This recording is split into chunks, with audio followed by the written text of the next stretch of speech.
Hey everyone, this is Ryan Mallory for SharePlanner.com. Today is May 28th, 2013, doing another live chart session with you guys.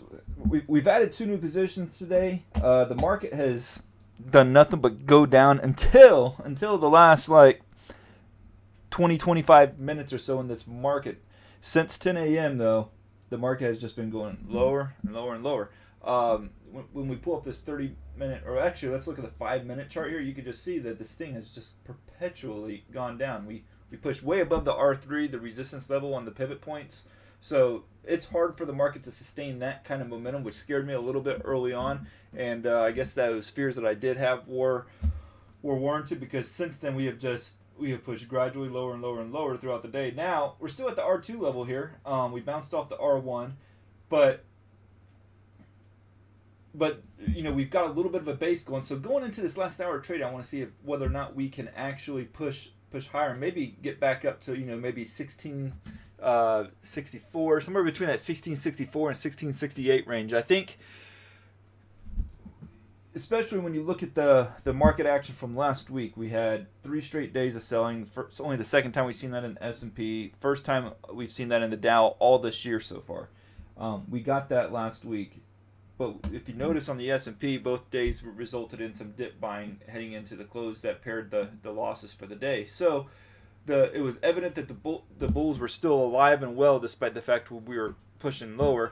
And then today, obviously, we get a huge boost in the market as well. But what I'd like to just say here, though, is it seems like that there's a lot of this, and I've seen this happen like all year long. The bears, they get really excited when we get a day like we had last Wednesday, and we sell off real big. It looks like, okay, with that big shadow on top, the end is near. The end is near. Button down the hatches. But despite it looking like the doom and gloom, we pop back up. I mean, if you look at it, it's like time again, and it doesn't. We're not talking like 2008 where we head down lower for like a year and then make our way back up over the next 4 years. I'm talking about we get like a 2-3 day sell-off max, and then we just push right back higher again. And that's just been the case time and time again. I think it's the case again. The Fed's not pulling out of the market anytime soon. I know they dropped some hints last week and everything and some testimonies, but they haven't yet. And they're not giving any exact dates. They're not really telling us when the printing of the money and all the QE and the POMO and everything else is going to end. So you have to just assume that until that ends, the market's just going to keep heading higher. I don't agree with it. I don't like it. But that's the cards the market's dealt. You have to take what the market's giving you. Right now, the market's only giving us long setups. So you have to take the long setups time and time and time and time again until you're just completely sick of it like I am. And then you take them again and again and again.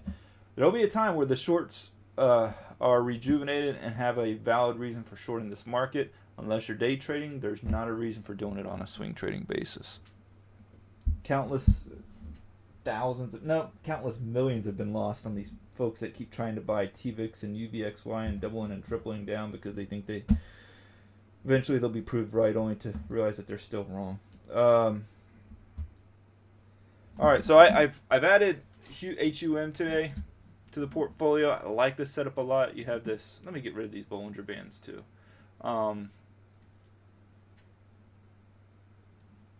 You have an ascending trend line going on, and then you have a breakout. So out of that ascending trend line. So I really like this setup a lot. I think there's a lot of merit to this thing possibly going, into the mid 80s to maybe even the high 80s before we take our gains in it. So keep a good eye on that one.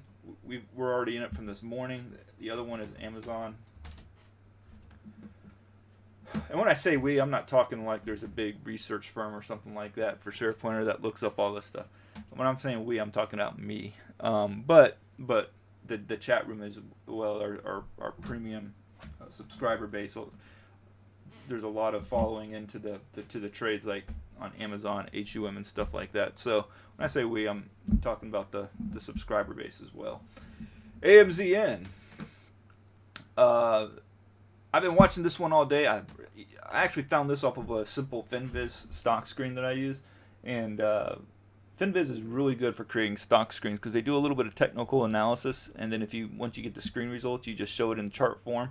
I don't even have a premium. I should probably get the premium version of FinViz. I just use the free one, but they show some stuff on there that sometimes I wouldn't necessarily catch, but Amazon was one of them. So you had this descending channel that it's been trading in for quite some time, and it's trying to break out. Actually, it did break out of it early on today, but it was a little bit overextended. You can see it's a perfect channel. Perfect. It was way above this R3 over here. So I held off on trying to get into it. And then once it dropped back down to 266, where we weren't up incredibly on the day, I went ahead and got a long position. Not typical that I get a long off of the R3, but we had held that above R3 the entire day since the first 5 minutes of trading, or since it opened, frankly. So I wasn't expecting it to really go down below that by the close. So when we tested it, I thought, okay, so maybe that's a good area to jump back in on it at. So Amazon, I like it. I like sometimes the high dollar stocks too, because you can get tighter risk rewards. I know that goes against a lot of people who steer away from the Apples, the Amazons. And, I'm not a really big fan of Apple per se trading it because, first of all, it's just a psycho stock these days because you can never tell. You can't align the trade with the market sentiments. It just does its own thing, and it's hard to tell what that thing is. But stocks like Amazon and CMG, I do like trading those stocks, Lululemon, because oftentimes I can get some pretty good stop loss trade setups on it. So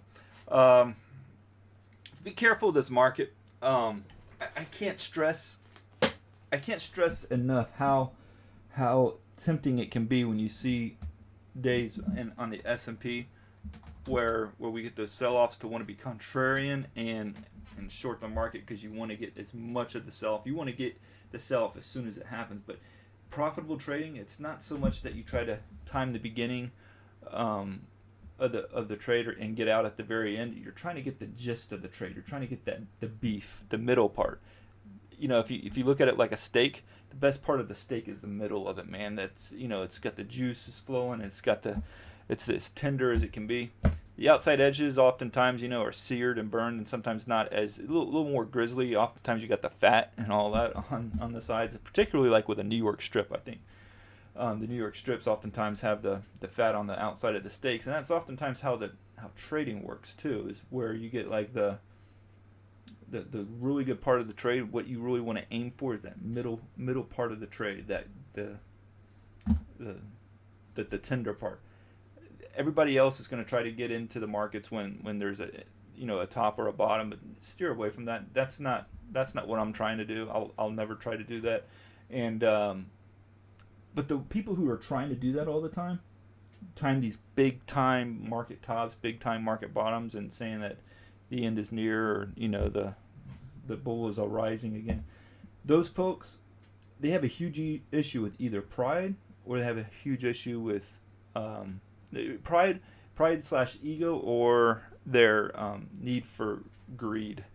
And both of those are huge epidemics in the trading. People can't get out of trades because they're afraid their ego is going to be bruised, so they'd rather just lose all the money, or they need to make more money. They're consumed not with the stock market and the excitement that the stock market brings of tactfully planning out trades and trying to play it as a game of inches, rather than they're just seeing dollar signs in their ears. Oh man, if I buy a stock here, buy low, sell high, I can make all this money. But that's not what you trade stocks for. I mean, to at the end of the year, of course, you want to be profitable and everything. But if you're consumed with like fantasy type riches and I'm gonna get rich and everything else, you're in the wrong sport, man. You're in the wrong sport, because that kind of behavior will cause you to shoot for the moon every time you trade a stock. You'll never get out of stocks because you don't want to take a loss. There's going to be an element of fear to that greed that'll keep you in stocks longer than you should. And just be careful with this market. Take what the market gives you. Right now, it's only bullish. It's only a bullish market from a swing trading standpoint. So don't go, putting on these big, massive short positions thinking that you're going to benefit from a huge swing downwards. That may happen, eventually. It may happen tomorrow, but nobody knows. Nobody knows. There's lots of predictions out there, lots of people throwing ideas that says this is going to happen soon, but nobody really knows. So you trade what the market gives you. It's given us a bull market. Continue to trade in that manner. Alrighty. That's going to do it for today. If you guys have any questions, just hit me up at ryan@sharepointer.com, or if you're a subscriber to the Splash Zone, and if you're not, I highly encourage you to become a member of the Splash Zone. You can hit me there in the chat room. So God bless you all, and let's see what this market gives us into the close and for the rest of the week ahead.